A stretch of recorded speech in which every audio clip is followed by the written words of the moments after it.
Karena tidak akan ada satupun sunnah yang bisa kita kerjakan kalau bukan Allah yang memudahkan.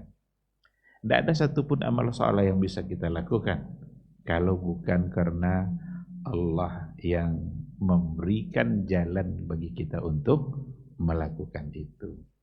Kenapa malam ini kita bisa hadir di rumahnya, di majelis ilmu? Karena diberinya kita sehat, diberikannya kita semangat untuk duduk di majelis ilmu. Coba kalau sakit, mungkin tidak akan bisa hadir langsung. Atau ada juga sehat, tapi tidak ada semangat. Tidak diberikannya semangat untuk itu. Maka selalulah memohon kepada Allah agar kita dimudahkan untuk taat sampai akhir hayat nanti. Mudah-mudahan di hari mahsyar kita bisa mendapatkan syafaat dari Rasulullah sallallahu alaihi wasallam dan bisa mendapatkan minuman yang akan dituangkan langsung oleh Nabi kita dari telaganya. Amin amin ya rabbal alamin. Ikhwati fillah, ma'asyiral hadirin wal hadirat rahimani Allahu wa iyyakum. Kembali pada malam hari ini kita mencoba untuk membahas, mendalami, memahami akidah 4 imam mazhab. 4 imam mazhab. Alhamdulillah untuk imam yang pertama Abu Hanifah itu sudah kita selesaikan pada pertemuan yang terakhir. Selesai dalam artian yang ada di buku ini. Tapi kalau seandainya kita ingin membahas secara tuntas, secara mendalam, tentu tak akan selesai-selesai. Karena ada orang yang membahas fokus pada akidahnya Imam Abu Hanifah. Ada orang ulama yang membahas fokus pada fikihnya Abu Hanifah. Ada di antara mereka yang membahas akhlaknya, adabnya, manaqib Abu Hanifah. Dan itu tebal-tebal bukunya. Tidak mungkin kita mengatakan selesai. Tapi setidaknya gambaran sekilas dari seperti apa hal-hal yang terpenting dari poin akidah yang ada pada Abu Hanifah, setidaknya itu sudah kita sampaikan. Alhamdulillah, mudah-mudahan kita mengerti siapa beliau dan ternyata beliau adalah berakidahkan seperti para sahabat yang diajarkan langsung oleh Rasulullah sallallahu alaihi wasallam. Malam ini insyaallah kita masuk pada imam yang kedua. Aqidatu al-Imam Malik ibn Anas. Jadi imam mazhab yang kedua adalah Malik ibn Anas. Beliau disebut juga dengan Imam Darul Hijrah. Darul Hijrah itu maksudnya adalah Madinah. Imamul Madinah. Kenapa disebut dengan Imamul Madinah? Karena memang beliau adalah orang sana. Lahirnya di sana, besarnya di sana. Dia hidup di tengah-tengah para sisa-sisa sahabat yang masih ada. Jadi beliau juga menjadikan salah satu dari patokan hukum Imam Malik, menjadikannya amal ahlul Madinah. Amalan orang Madinah itu dijadikannya sebagai sumber untuk menetapkan sebuah hukum. Karena memang dia tahu apa yang terjadi di Madinah. Beliau salah seorang ulama besar tentu saja, bahkan mazhabnya dikenal dengan mazhab Maliki. Meskipun mazhab dia adalah Imam Darul Hijrah, tetapi mazhabnya berkembang di wilayah Gharbul Islami, bagian Islam bagian barat. Itu seperti Maroko, Mauritania, Jazair, Libya, Tunisia. Itu mereka semua mengatakan bahwa mereka adalah cenderungnya bermazhab Maliki. Sementara asalnya Imam Malik adalah di Madinah. Di Madinah justru sekarang mazhabnya bukan Maliki tapi Hambali. Ahmad ibn Hanbal. Ini tentu tidak akan kita bicarakan sekarang. Kalau dalam kajian-kajian mazhab fikih itu biasanya diberikan penjelasan. Tapi begitulah perkembangan. kita juga sebagai orang Indonesia, ASEAN lah setidaknya, itu menganggap atau mengklaim sebagai pengikut mazhab Syafi'i. Walaupun kadang-kadang apa yang dikatakan oleh Imam Syafi'i kadang ditinggalkan juga. Dia banyak yang ngaku-ngaku nih, kita ini kan Syafi'i nih, pas Imam Syafi'i bilang begini, tapi diabaikan. Mungkin ada di antara pengikut-pengikutnya yang mengatakan seperti itu.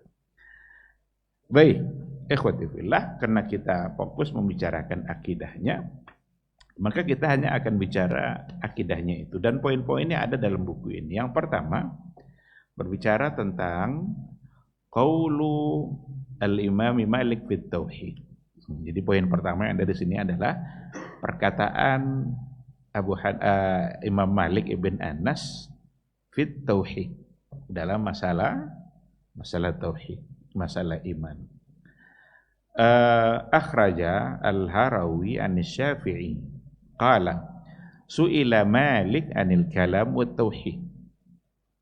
Jadi datang sebuah riwayat dari Al-Harawi dari Imam Syafi'i. Jadi Al-Harawi mengambilnya dari Imam Asy-Syafi'i. Qala, dia berkata, Imam Syafi'i berkata, su'ila Malik anil kalami wat tauhid. Imam Malik itu pernah ditanya perihal kalam dan tauhid, tentang ilmu kalam, tentang tauhid. Jadi Imam Malik pernah ditanya, ada seseorang yang bertanya. Ini yang menceritakannya adalah Imam Syafi'i. Karena Imam Syafi'i juga adalah murid dari Imam Malik. Dia berjumpa, belajar. Dan Imam Syafi'i tidak ketemu dengan Abu Hanifah. Dia hanya ketemu dengan murid-muridnya Abu Hanifah.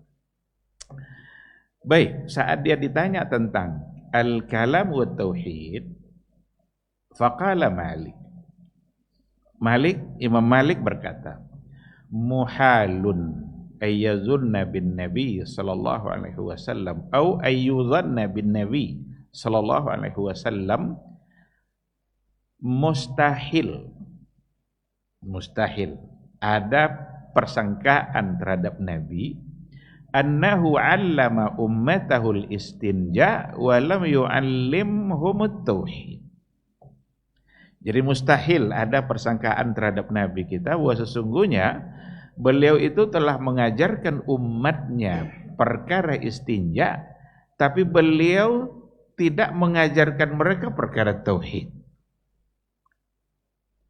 Apa kira-kira maksud dari jawaban beliau ini? Jadi satu kemustahilan kalau ada yang menduga, ada yang mengira bahwa Nabi itu belum mengajarkan tauhid secara sempurna. Padahal beliau saja, Nabi itu mengajarkan kepada umatnya perkara istinja. Istinja itu bagaimana kita tahara, bagaimana kita bersih-bersih, bersuci. Baik itu air kecil ataupun air besar, sempurna diajarkan oleh Nabi kita. Ketika hal-hal yang sifatnya kecil atau sederhana sempurna diajarkan oleh Nabi, mustahil beliau tidak mengajarkan mereka perkara tauhid, yang memang perkara tauhid adalah perkara yang besar. Di sini ada banyak poin yang bisa kita ambil dari jawaban beliau. Kenapa ini jawabannya? Karena pertanyaannya adalah tentang kalam dan tauhid, tentang ilmu kalam dan tauhid. Dan kenapa mesti muncul pertanyaan itu? Itu dikarenakan oleh pada masa beliau itu sudah mulai banyak dan berkembang bagaimana masyarakat bertauhid mengenal Allah melalui ilmu kalam. Sehingga ada yang bertanya kepada Imam Malik, bagaimana pendapatmu tentang ilmu kalam dan tauhid? Berarti mereka mencari cara untuk bertauhid seolah-olah Nabi belum mengajarkan tauhid. Maka itulah jawabannya, mustahil dianggap, diduga ketika Nabi kita mengajarkan perkara istinja tetapi beliau tidak mengajarkan persoalan tauhid. Beberapa hal yang ingin saya sampaikan melalui jawaban ini. Pertama, perkara tauhid ini adalah perkara besar. Perkara tauhid adalah perkara yang tidak kecil, tidak masalah yang sederhana, tidak sama dengan persoalan bagaimana kita memulai kaki kita dari sebelah kiri kalau masuk kamar kecil, bagaimana kita qadha hajat. Untuk yang kecil-kecil saja Nabi kita sempurna mengajarkannya.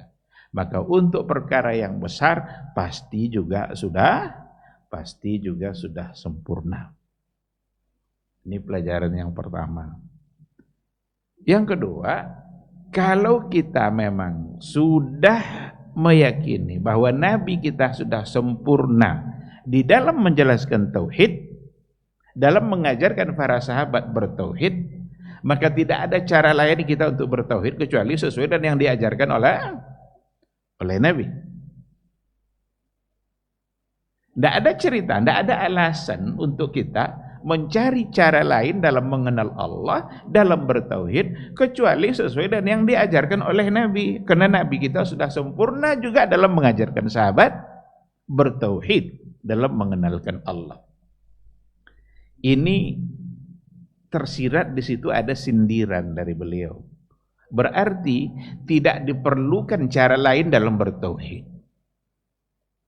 Apa contoh cara lain dalam bertauhid?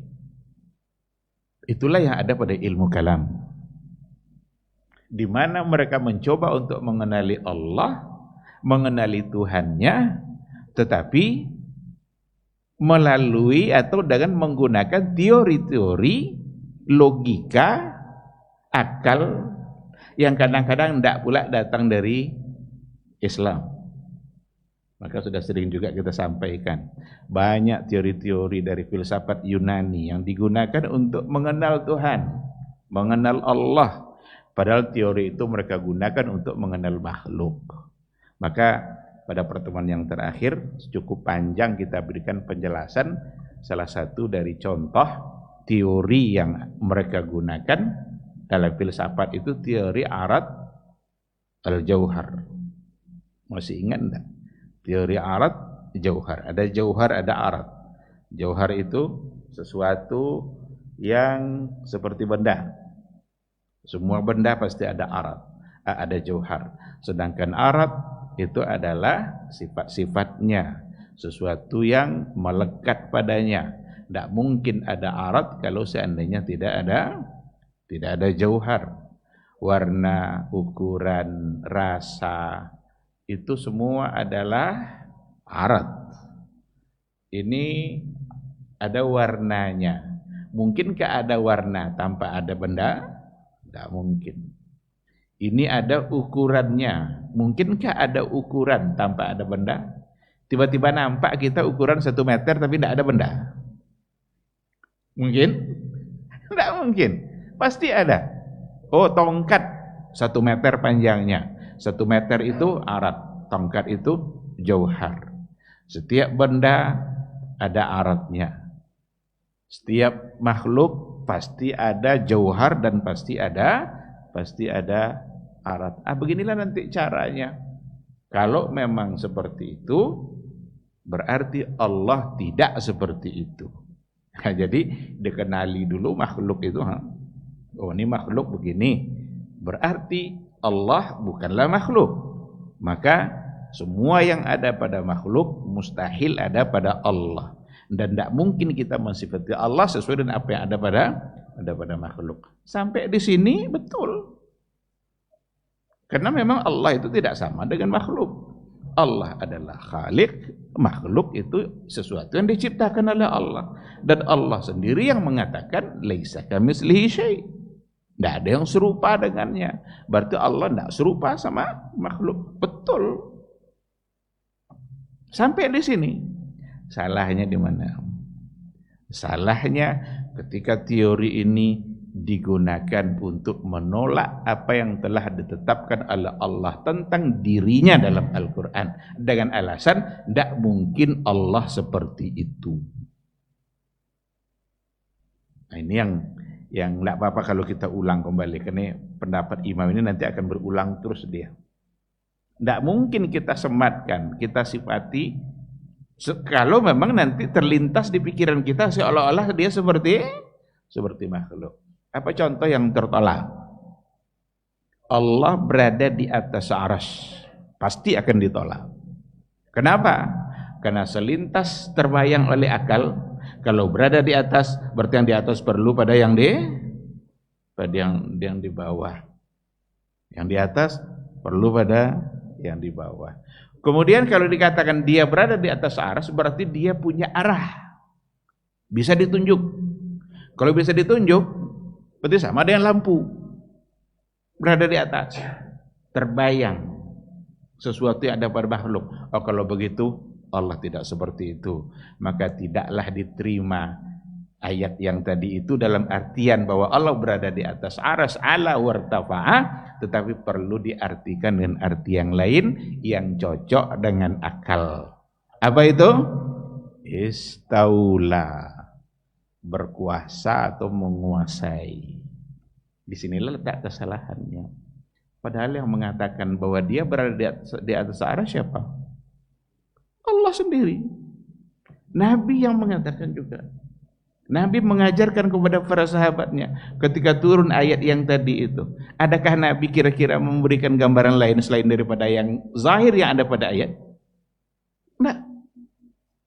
Karena ketika ayat itu diturunkan, Ar-Rahmanu 'alal 'arsy istawa, mereka semua paham dengan apa yang ada pada ayat itu. Yang tidak mereka pahami adalah caranya. Seperti apanya, bagaimananya, itunya yang kita tidak paham karena ini masalah gaib yang tidak pernah terlihat oleh mata kita. Nabi pun tidak memberikan penjelasan karena tidak mungkin juga untuk dijelaskan karena Allah itu bagi Nabi sendiri juga adalah perkara gaib dan Nabi tak akan tahu yang gaib kecuali kalau Allah yang memberitahu. La ya'lamul ghaiba illallah. Tidak ada yang paham dan perkara yang gaib kecuali hanya Allah saja. Maka Nabi sendiri tidak akan tahu perkara yang gaib kalau Allah tidak memberitahukan. Nah, ketika Imam Malik mengatakan tidak mungkin perkara tauhid yang sebesar itu Nabi tidak menjelaskan. Nah, berarti perkara tauhid sudah selesai. Tidak ada lagi yang harus kita tambah-tambah. Tidak ada lagi yang harus kita robah-robah. Karena memang Nabi sudah selesai menjelaskan. Menggunakan konsep lain selain yang diajarkan oleh Nabi, berarti itu merupakan satu kesalahan, satu penyimpangan dalam berakidah. Karena bisa-bisa hasilnya nanti tidak sesuai dengan yang diyakini oleh Rasulullah sallallahu alaihi wasallam. Nah, jadi janganlah dikenali Allah itu dengan cara mengenali makhluk dulu baru nanti ditolak semua itu adanya pada Allah.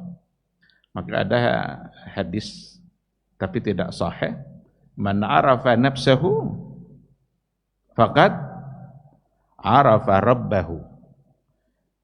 Ini hadis ini masyhur di kalangan orang-orang sufi ini.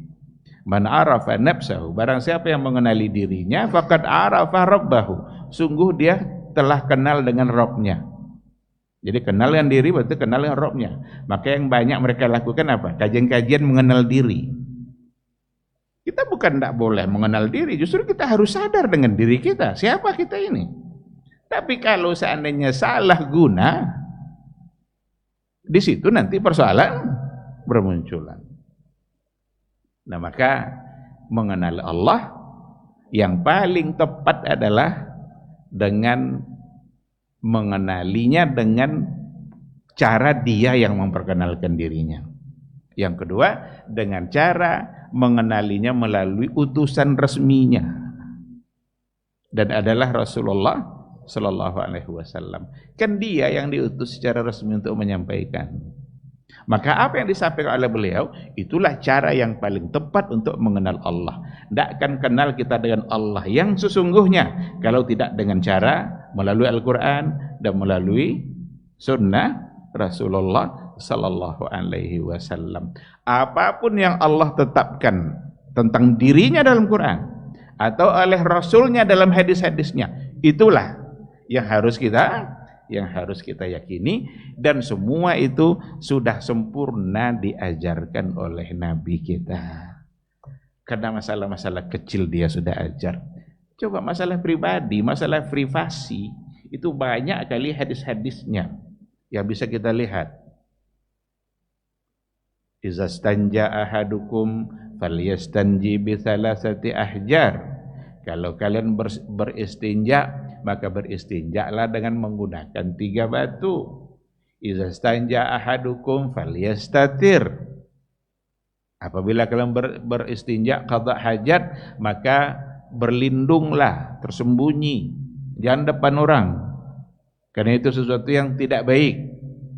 Tidak mungkin aurat terbuka seperti itu lalu dilakukan di depan orang. Apa doa masuk, apa doa keluar, kaki mana kita dulu kan ketika masuk dan ketika keluar, kan semua lengkap. Untuk masalah-masalah yang sederhana seperti itu Nabi ajarkan lengkap. Terus tauhid Nabi tidak mengajarkan sempurna, mustahil. Inilah maksud dari jawaban Imam Malik ini. Mustahil Nabi belum selesai mengajarkan tauhid. Dan itu artinya cara bertauhid hanya bisa kita dapatkan jalan yang benarnya melalui yang diajarkan oleh Rasulullah sallallahu alaihi wasallam. Dan tidak ada sedikit yang diajarkan oleh Nabi itu seperti dengan menggunakan teori-teori filsafat Yunani yang digunakan oleh ahlul kalam. Karena ketika mereka menggunakan itu, ternyata banyak sekali hal-hal yang nanti mereka tidak bisa menerima karena akal mereka merasa tidak pantas rasanya menyebutkan itu kepada Allah.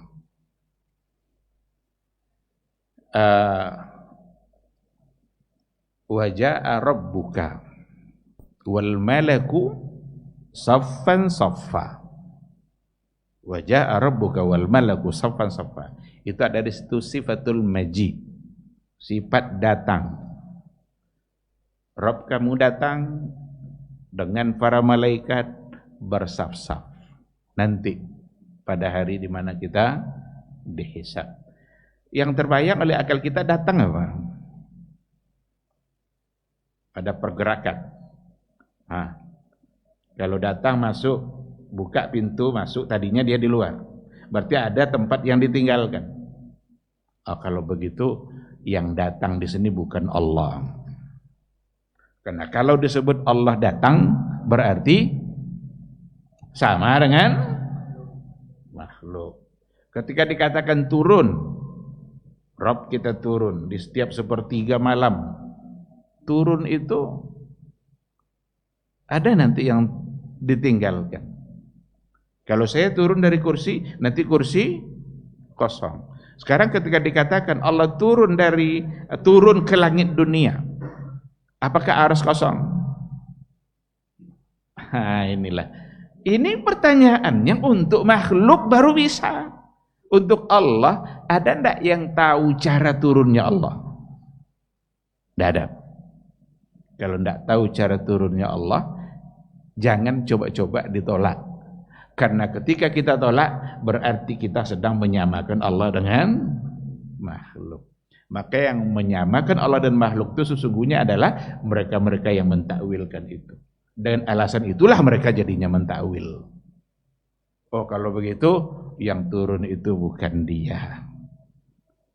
Yang turun nikmatnya, ilmunya, segala macam nanti biar ndak bertentangan dengan akal. Tapi itu semua ndak pernah diajarkan oleh Nabi. Itu semua ndak pernah ditunjuk oleh Nabi kepada para sahabatnya. Nabi justru mengatakan seperti yang tadi itu, yanzilu rabbuna ila sama'id dunya, dan sahabat menerimanya. Sahabat tidak ada satupun yang bertanya kepada Nabi, meragukan seolah-olah sama dan makhluk. Sahabat justru bersemangat untuk memanfaatkan waktu, karena di situ ada janji Allah. Apa janji Allah? Siapa yang bertaubat, saya terima taubatnya. Siapa yang minta ampun, akan saya ampunkan. Siapa yang minta makan, saya kasih makan, kata Allah. Di sepertiga malam terakhir. Tapi tidak ada satupun sahabat yang bertanya. Pahamkah sahabat kira-kira makna dari hadis yang disampaikan oleh Nabi? Rabb kita turun di sepertiga malam. Pahamkah sahabat? Paham bahwa Allah turun. Tapi seperti apa, itu bukan urusan kita. Bukan lagi domainnya akal kita untuk membicarakan. Sahabat tidak satupun yang bertanya. Tapi ketika menggunakan konsep-konsep yang dari ahlul kalam tadi, mulai muncul pertanyaan. Sepertiga malam kita sama tidak sepertiga Saudi? Sama tidak sepertiga Amerika? Berarti setiap detik itu ada sepertiga malam. Kalau gitu Allah turun terus. Kalau turun terus kapan naiknya? Sekali lagi, yang mengucapkan kata-kata seperti itu, dia sedang menyerupakan Allah dengan dirinya yang turun naik. Kalau turun, berarti ada tempat yang ditinggalkan. Sekarang kita tidak tahu apakah seperti itu atau tidak. Yang jelas Allah mengatakan, laisa kamitslihi syai'un. Tidak ada satupun yang serupa dengan Allah. Lam yakul lahu kufuwan ahad. Tidak ada satupun yang setara dengan Allah. Kalau Allah yang sudah mengatakan seperti itu, tidak perlu lagi untuk kita cari-cari, tidak perlu lagi untuk memperdebatkan. Tinggal kita meyakini dan memanfaatkan waktu sesuai dengan yang dijanjikan oleh Rasulullah sallallahu alaihi wasallam. Masuk waktu Isya. Kita jawab dulu suara azan insyaallah.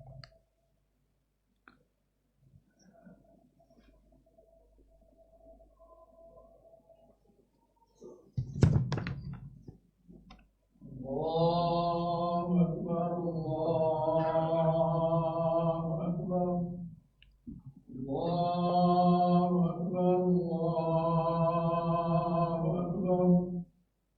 Asyhadu an la ilaha illallah. Asyhadu an la ilaha illallah.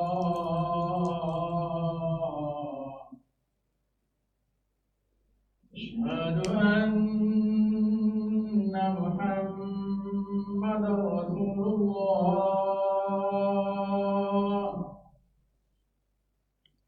Asyhadu anna Muhammadar Rasulullah.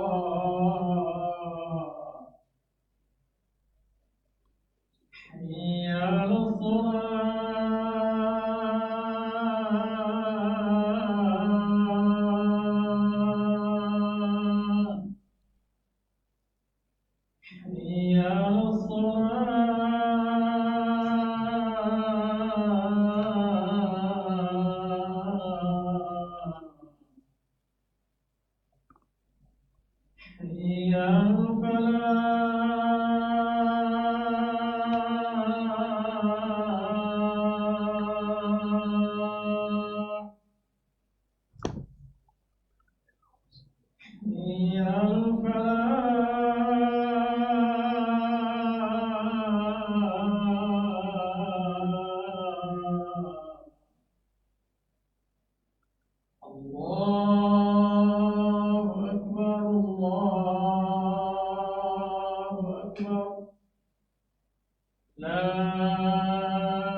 Bismillahirrahmanirrahim. Alhamdulillah wassalatu wassalamu ala Rasulillah wa ala alihi wa sahbihi wa mawala.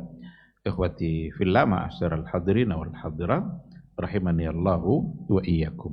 Begitulah jawaban Imam Malik ketika ditanya tentang al-kalam dan tauhid. Maka dari jawaban beliau dapat kita pahami persoalan tauhid ini masalah besar, masalah yang mustahil Nabi belum sempurna menjelaskan. Dan di situ ada isyarat bahwa jangan coba cari cara lain dalam bertauhid selain daripada cara yang beliau ajarkan. teori Yunani sudah ada ketika Nabi hidup.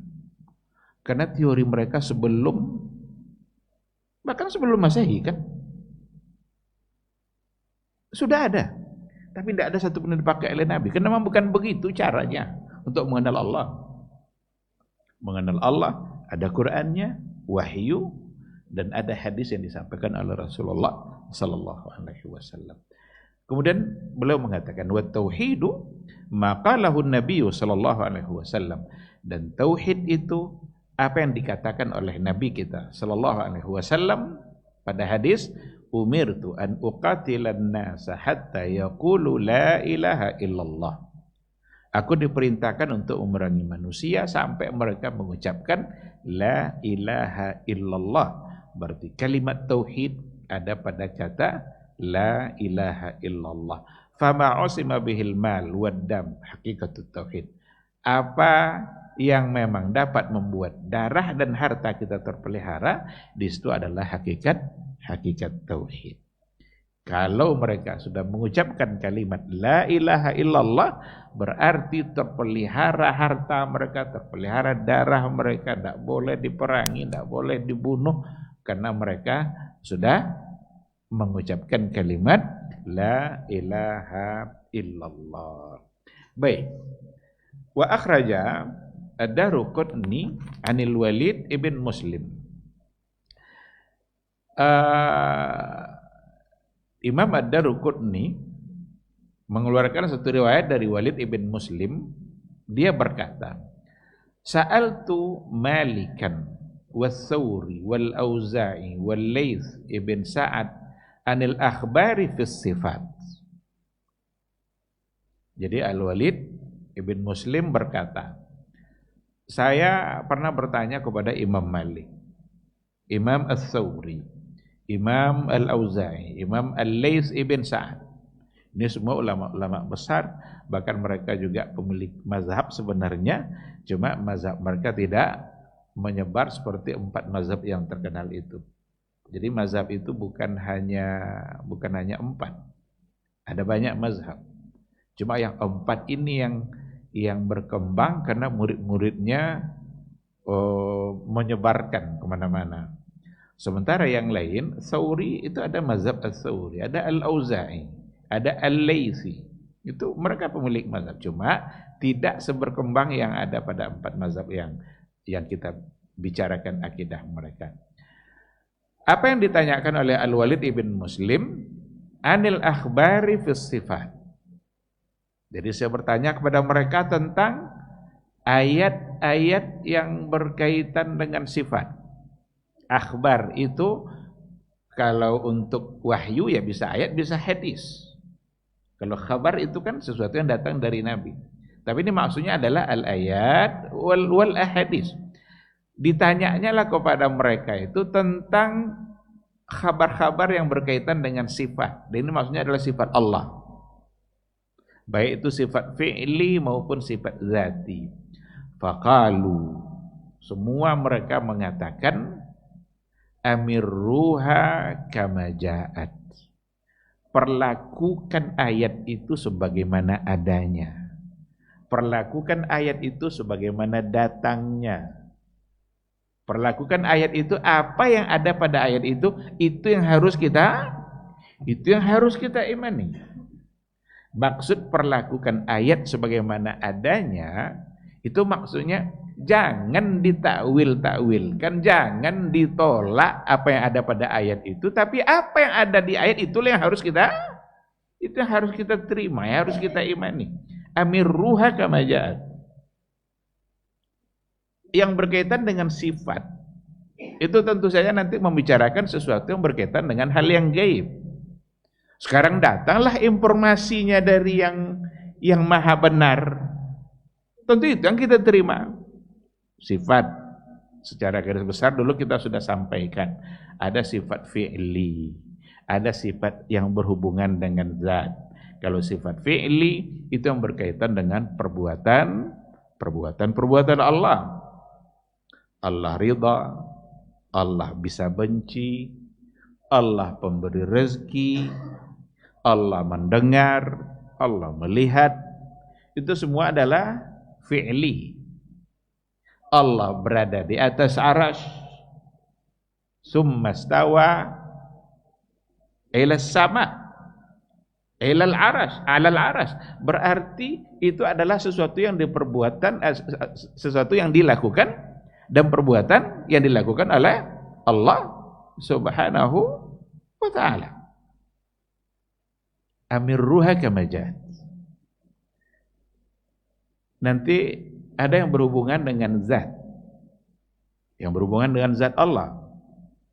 Sifat-sifat yang berhubungan dengan zat itu seperti wajah, dua tangan, tumit. Asal ada ayatnya, asal ada hadis yang sahih yang berbicara tentang itu, maka amirruha kama ja'at. Perlakukan ayat itu sebagaimana datangnya. Perlakukan ayat itu seperti apa adanya. Jangan hanya dikarenakan ada dugaan bahwa tidak mungkin disematkan itu kepada Allah sebagai sebuah sifat, karena nanti seolah-olah kita menyamakan dengan makhluk. Tidak perlu ada kekhawatiran itu, karena kita tidak sedang menyamakan. Apakah kita sedang menyamakan wajah Allah dan wajah makhluk? Tidak. Apakah kita sedang menyamakan tangan Allah dan tangan makhluk? Tidak. Tapi apakah dia punya? Iya. Yang mengatakan dia punya siapa? Allah sendiri dan nabinya. Ada ayatnya? Ada. Ada hadisnya? Ada. Kalau ada ayat, ada hadis, lalu atas dasar apa kita mengatakan bahwa itu bukanlah artinya tangan? Ya iblis, ma mana'aka an tasjuda lima khalaqtu biyadayya.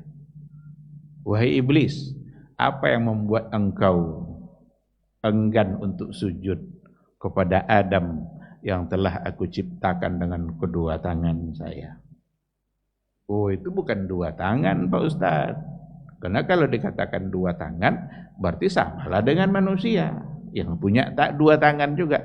Ketika menyamakan tangannya dengan tangan manusia, itulah yang salah. Berarti musyabbiha.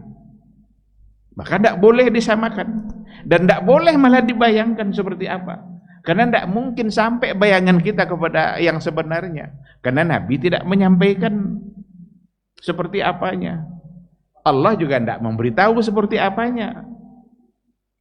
Nah, ketika Allah tidak menyampaikan seperti apanya, ya udah, bukan urusan kita. Tapi Allah menyampaikan kalau dia punya, berarti kita imani. Seandainya kita anggap enggak, oh enggak mungkin Allah punya dua tangan, berarti kita menolak informasi yang Allah sendiri menyampaikan tentang diri dia. Disitulah nanti kesalahannya. Terus kalau enggak, tangan artinya apa? Kudrat dan nikmat.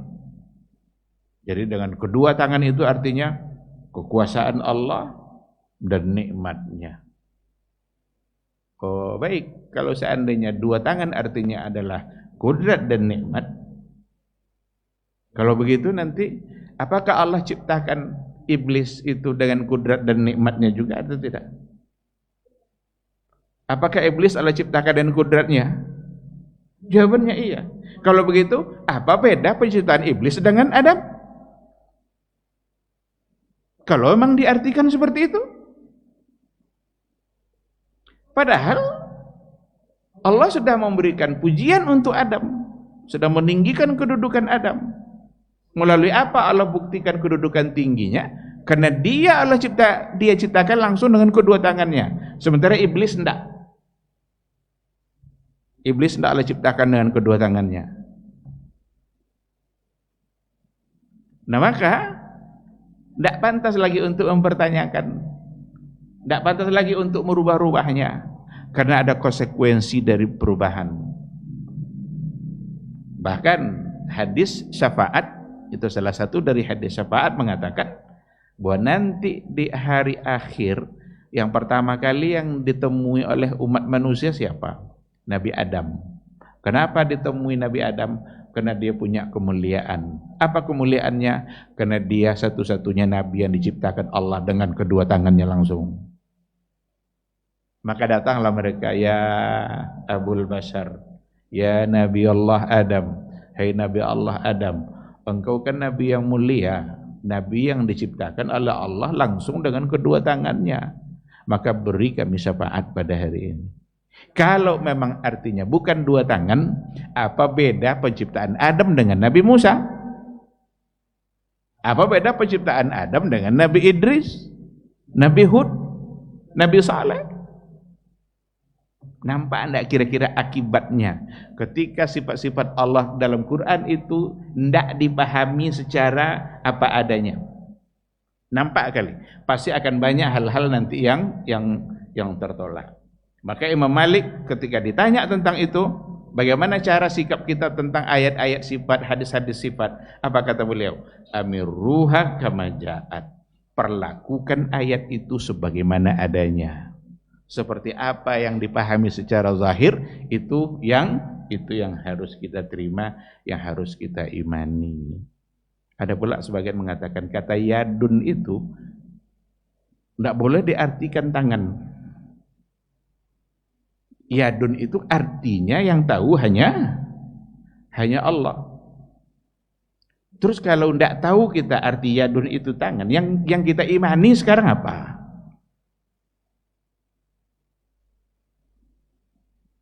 Wajah. Tidak boleh kita artikan wajah.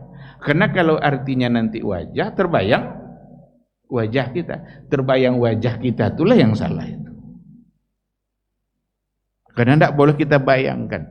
Allah punya wajah yang mulia, yang tidak akan serupa dengan wajah manapun. Tapi dia punya wajah, jawabannya iya. Yang bilang siapa? Pertama dia, yang kedua utusan resminya. Maka ada ayat, lillazina ahsanu al-husna wa ziyadah. Orang-orang mereka yang ihsan, yang berbuat ihsan, husna, dia mendapatkan surga. Husna itu artinya tafsirnya oleh para ulama tafsir surga. Wa ziyadah, surga plus ada bonus. Ziyadah itu tambahan. Kata ziyadah itu Nabi yang langsung menafsirkan. Itu namanya tafsirul ayah bil hadis. Menafsirkan ayat dengan hadis. Itu tingkatan kedua yang paling akurat. Tingkatan pertama menafsirkan ayat dengan ayat. Yang kedua menafsirkan ayat dengan hadis. Apa kata Nabi tentang makna ziyadah? Apa tambahannya itu? Tambahannya adalah an-nazaru ila wajhillahil karim. Jadi kata ziyadah itu kata Nabi, an-nazar, memandang kepada wajah Allah yang mulia. Kira-kira ketika Nabi mengatakan hadis ini di hadapan para sahabatnya, apakah kata wajah itu artinya bukan wajah? Atau ada arti lain atau kita tidak tahu artinya? Andaikan ayat-ayat sifat tidak diketahui artinya, berapa banyak nanti ayat-ayat yang tidak tahu dan belum disampaikan oleh Nabi. Padahal Nabi sudah sempurna dalam menyampaikan risalah. Wa tammat kalimatu rabbika sidqan wa adla. Sempurna sudah kalimat Rabbmu, kalam Allah sudah sempurna, sidqan wa adla. Sidqan berarti akhbar, adla berarti ahkam. Jadi sidqan sudah sempurna semuanya disampaikan oleh Allah dan oleh Rasul. Tidak ada lagi yang tidak disampaikannya. Andaikan semua kata sifat tadi tidak diketahui artinya, berarti kita mengimani apa sekarang ini? Yadullahi fawqa aydihim. Itu ayat bercerita tentang di mana terjadi perdamaian atau bai'at. Baiat itu kalau sesama manusia biasanya dengan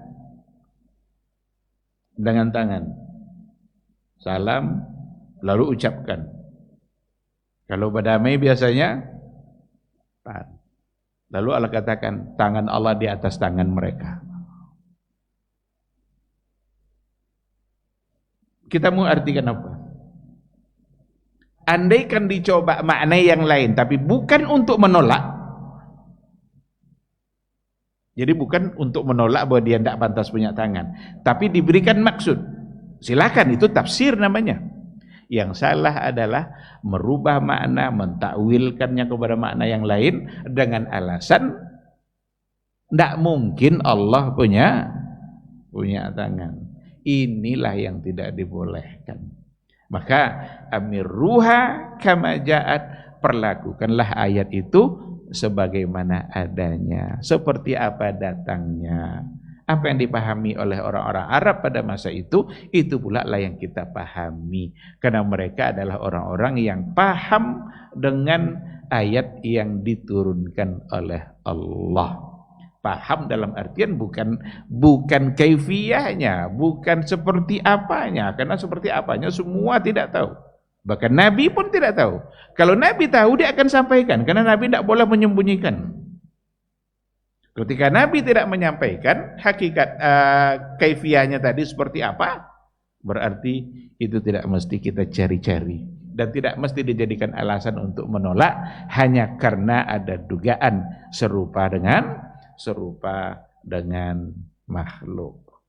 Itu akidah Imam Malik berkaitan dengan al-akhbar fis sifat. Informasi baik ayat ataupun hadis yang berhubungan dengan sifat-sifat Allah. Qala Ibnu Abdul Bar, berkata Ibnu Abdul Bar, su'ila Malik, Imam Malik pernah juga ditanya, ayurallahu yaumal qiyamah, apakah Allah itu nanti dapat dilihat pada hari kiamat? Ini pertanyaan. Ini karena poin pertama berkaitan dengan tauhid, tentu masalah-masalah tauhid semua yang ditanyakan kepada beliau. Ayurallah yaumal qiyamah, apakah Allah pada hari kiamat nanti dapat dilihat? Faqala na'am. Dia mengatakan atau dia menjawab iya. Apa dasar untuk mengatakan iya bahwa Allah nanti dilihat? Kata Imam Malik, yaqulullahu azza wa jalla, berkata Allah azza wa jalla, wujuhun yawma idzin nadhirah ila rabbiha nazirah. Pada hari itu wajah orang-orang beriman nadhirah, ceria, berseri-seri pada hari itu, hari di mana mereka melihat wajah Allah itu. Kenapa berseri, berceria? Ila rabbiha nazirah, kepada Rabbnya dia melihat, kepada Rabbnya dia melihat. Wa qala liqaumin akharin, sementara di sisi lain Allah berkata pula untuk kaum yang lain, kalla innahum ar-rabbihim yawma idzil lamahjubun, sesungguhnya mereka pada hari itu an rabbihim lamahjubun, pandangan mereka tertutup, berarti tak melihat. Jadi untuk satu kaum dikatakan mereka pandangannya tertutup, tak bisa melihat kepada Allah, sementara di sisi lain orang-orang beriman justru wajah mereka berseri-seri, ceria karena bisa melihat kepada wajah Allah. Termasuk nanti Imam Syafi'i juga menggunakan ayat ini untuk meyakini itu. Kata Imam Syafi'i, nanti akan kita ulang lagi, andai kan ada satu kaum yang pandangannya tertutup, berarti ada kaum yang pandangannya terbuka. Tidak mungkin ada yang tertutup lalu tidak ada yang terbuka. Jadi melalui ayat ini ulama-ulama mazhab dan termasuk diantaranya Imam Malik meyakini hal yang seperti itu, bahwa di hari akhir nanti orang-orang beriman akan melihat kepada wajah Allah. Lalu ada lagi yang bertanya, seperti yang datang dari Ibnu Nafi' dan Ashab, ya Aba Abdillah. Imam Malik tuh panggilannya Abu Abdillah, jadi kunyahnya Abu Abdillah. Kalau orang-orang dulu, ulama-ulama dulu, bukan ulama-ulama aja, ada kebiasaan orang Arab itu memanggil bukan dengan panggilan namanya, tapi panggilan Abu Fulan, Abu Fulan. Nah ini ya Aba Abdillah, oh ya Abu Abdillah. Dibacanya ayat wujuhu yawma idzin nadhirah ila rabbiha nadhirah yanzuruna ila Allah. Apakah melalui ayat ini memang kita pahami bahwa mereka nanti akan melihat kepada Allah secara langsung? Qala na'am bi'ayunihim hataini. Ada tunjuknya dua matanya. Kata Imam Malik, iya, mereka akan melihatnya dengan dua matanya nih. Apakah ini belum jelas ungkapan seperti ini? Karena ada juga yang meyakini bahwa iya dilihat nanti, tapi kita tidak memandang kepada arah apapun. Melihat tidak memandang kepada arah apapun, dipahami tidak kira-kira? Jadi kadang ada orang yang lari dari kebingungan biar dianggap tidak membingungkan, tapi dia terjatuh kepada kebingungan yang lebih besar. Diberikannya contoh, kita kalau mimpi, kalau tidur lalu bermimpi melihat sesuatu, apakah kita memandang dengan mata kita? Kan enggak kan? Gitulah nanti melihat Allah katanya. Yang bilang seperti itu siapa? Kan mereka aja kan? Mereka aja dengan logika-logika mereka, karena seolah-olah kalau melihat ada arah seperti itu berarti sama dengan makhluk. Enggak tahu kenapa tingkat kekhawatirannya sama dan makhluk ini tinggi kali. Padahal Allah sudah menafikan semua bentuk keserupaan itu. Kenapa tidak diyakini aja penafian yang datang dari Allah? Kan Allah sudah nafikan laisa kamitslihi syai'. Tidak ada yang serupa dengannya. Nah, maka Imam Malik ketika ditanya melalui ayat tadi itu yanzuruna ilallah, apakah mereka nanti akan melihat langsung kepada Allah? Dia bilang na'am bi'ayunihim hataini. Mereka akan melihat kepada Allah dengan dua matanya nih. Berarti melihat secara langsung. Karena memang Nabi dalam hadisnya juga mengatakan, Nabi ketika duduk-duduk bersama para sahabat di bulan purnama, Nabi memandang kepada bulan purnama itu. Lalu Nabi memberikan pelajaran tauhid kepada para sahabatnya. Apa kata Rasul? Satarawna rabbakum kama tarawnal qamar lailatul badr. Nanti kata Rasul di akhirat kalian akan melihat kepada wajah Rabb kalian sebagaimana kalian melihat kepada bulan. Bulan di mana letaknya? Di atas. Kalau sebagaimana melihat berarti seperti itu. Rasul tidak sedang menyamakan Allah dengan bulan. Rasul sedang menyamakan cara melihat kita. Allah adalah Allah, bulan adalah bulan. Tapi cara melihat sama seperti melihat bulan. La tudammuna fihi. Kalian tidak ada yang desak-desakan. Semua menikmati. Jadi berapa miliar jumlah yang di dalam surga. Tapi ketika Allah membuka tabir untuk memandang kepada wajahnya, la tudammuna fihi. Tidak ada yang desak-desakan. Semua menikmati keindahan wajahnya Allah. Bahkan dalam hadis yang lain dikatakan, nikmat melihat kepada wajah itu lebih daripada nikmat surga itu sendiri.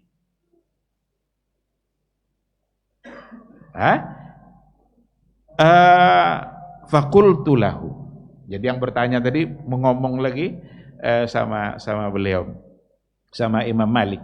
Fa inna qauman, ada kaum yaquluna la yanzuru ilallah. Ada kaum katanya yang mengatakan bahwa itu ayat itu artinya bukanlah melihat kepada Allah. Bukan melihat kepada wajah Allah. Inna nazirah, kata nazirah itu yang artinya sebenarnya melihat, tapi ada satu kaum yang mengatakan bima'na muntaziratun ila sawab. Jadi ada kaum katanya nazirah itu artinya bukan melihat kepada wajah Allah, tapi artinya adalah muntaziratun ila sawab, menunggu-nunggu datangnya pahala. Jadi wajah mereka berseri-seri pada hari itu karena menunggu pahala. Pahala apa? Mereka sudah dalam surga. Bukankah surga itu juga sebagai balasan dari pahala? Qala Malik, berkata Imam Malik, kadzabu, mereka berdusta, mereka bohong.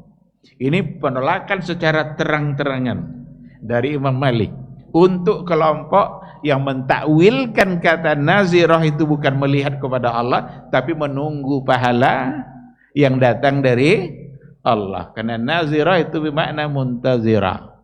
Imam Malik bilang kadzabu, mereka telah berdusta.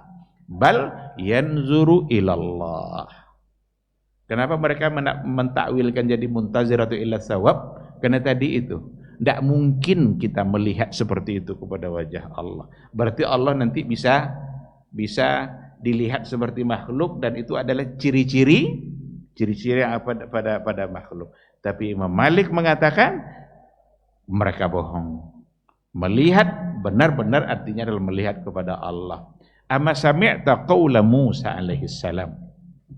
Tidakkah kamu mendengar atau tahu ada perkataan Musa alaihi salam? Rabbi arini anzur ilaik. Wahai Rabbku, arini anzur ilaik.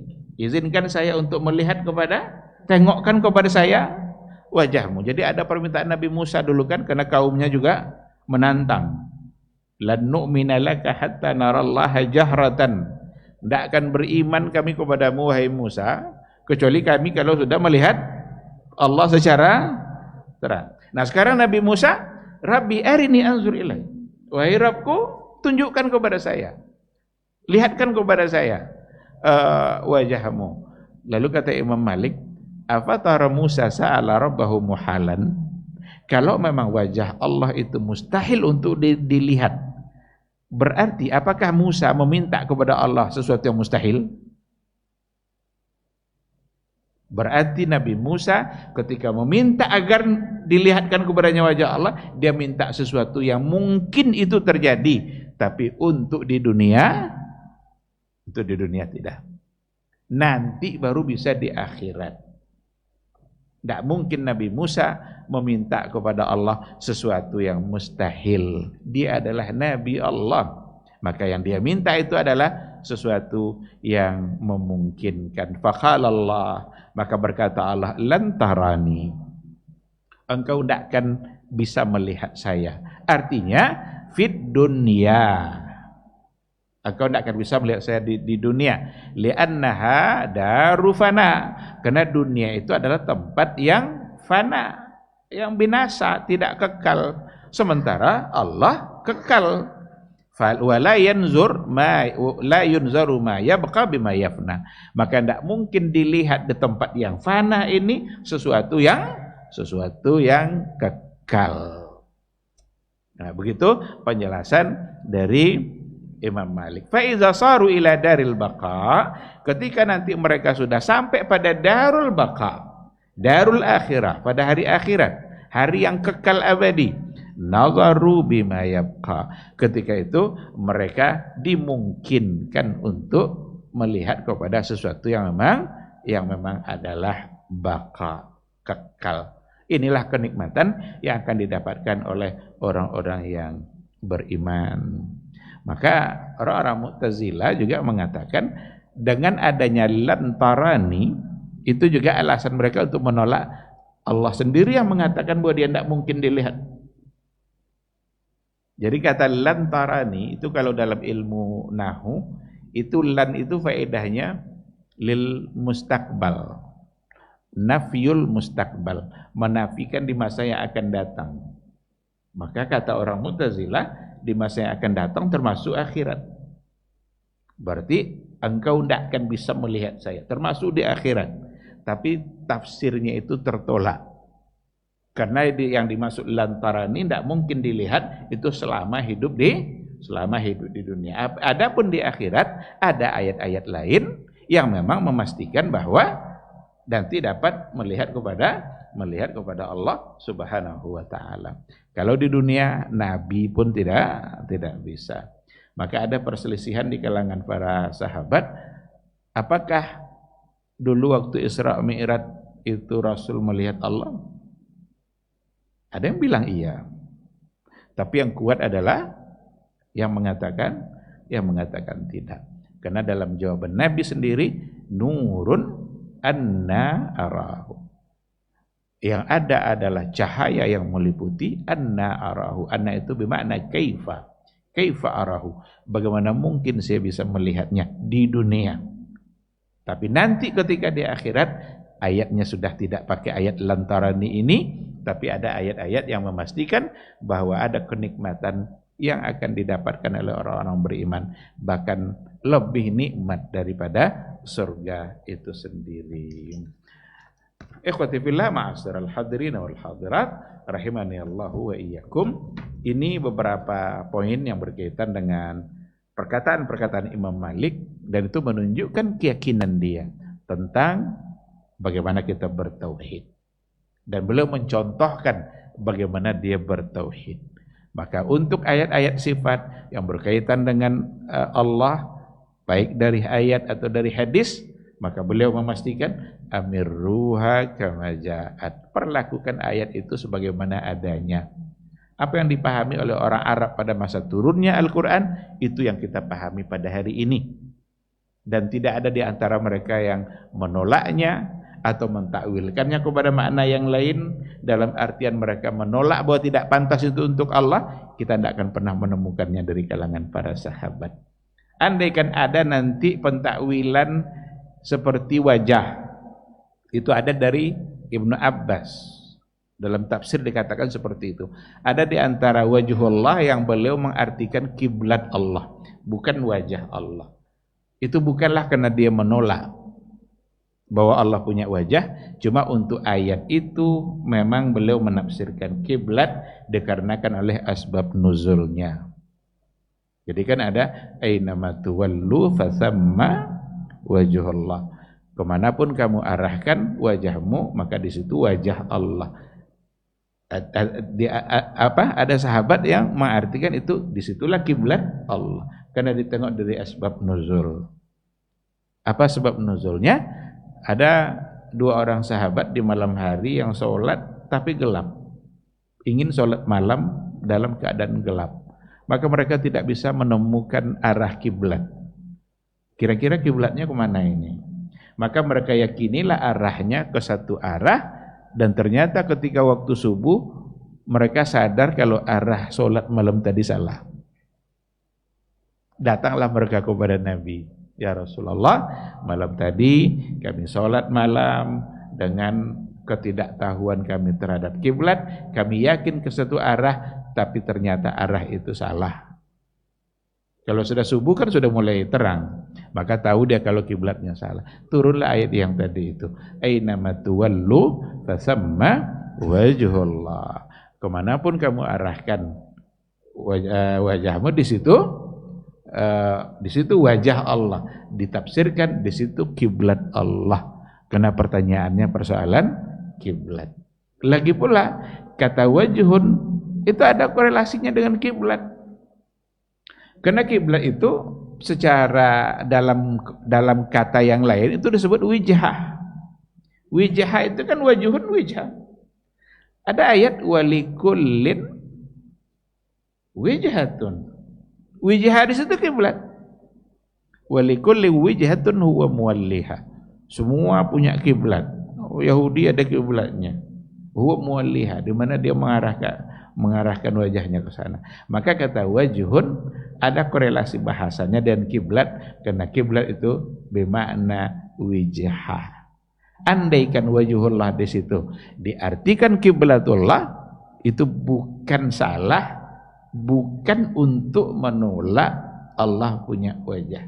Yang salah itu adalah ketika kata wajhullah diartikan dengan makna yang lain, karena menyebut wajah pada Allah itu tidak pantas, atau dianggap kita tidak beradab kepada Allah karena menyamakan Allah dengan makhluk.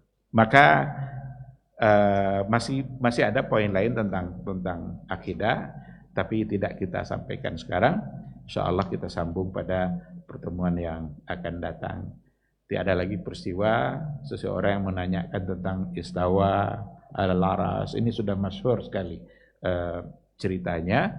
Terus tentang bagaimana dia meyakini Al-Qur'an, apa Al-Qur'an itu makhluk atau tidak makhluk, itu yang akan kita bahas insyaallah pada pertemuan yang akan datang. Sampai di sini untuk malam hari ini, mudah-mudahan dapat kita pahami bersama. Kalau seandainya ada satu pertanyaan, mudah-mudahan tidak ada. Paham insyaallah akidah Imam Malik, sekilas kita sudah tahu seperti yang diyakini oleh para sahabat yang dididik langsung oleh Nabi. Beliau sangat jauh dari pentakwilan. Andaikan nanti kita sebutkan ada riwayat pentakwilan, ada yang menuduh dia mentakwil, tapi itu riwayat yang tidak benar, tidak dapat dipertanggungjawabkan. Baik, terima kasih. Semoga majelis kita diberkahi oleh Allah. Semoga Allah bukakan terus pintu hati kita untuk mendapatkan ilmu dan kebenaran, serta kokoh berada di atas kebenaran itu. Subhanakallah wa bihamdika asyhadu an la ilaha illa anta astaghfiruka wa atubu ilaik. Wassalamualaikum warahmatullahi wabarakatuh.